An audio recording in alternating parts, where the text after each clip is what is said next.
Hello বন্ধুরা, RP kitchen থেকে নমস্কার। আমি আপনাদের এঁচড়ের রান্না করে দেখাবো। এঁচড়ের রান্না করতে প্রথমে এঁচড়গুলোকে একটু হলুদ আর একটু নুন দেব।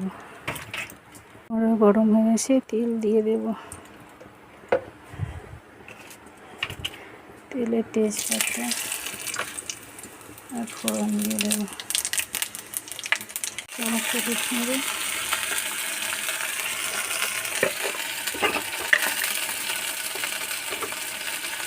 এক চামচ লঙ্কা গুঁড়ো দিয়ে মশলাটা কষে নেব। রাখা এঁচড়গুলো দিয়ে দেবো। এবার মশলাটা ভালো করে কষে নেব। পরিমাণ মতো নুন দেবো।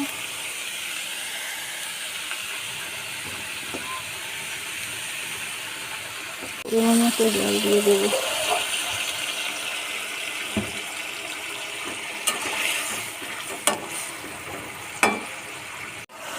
এঁচড়ের রান্না রেডি। দুটো গরম মশলা দিতে যাচ্ছি, দিয়ে নামিয়ে নেব।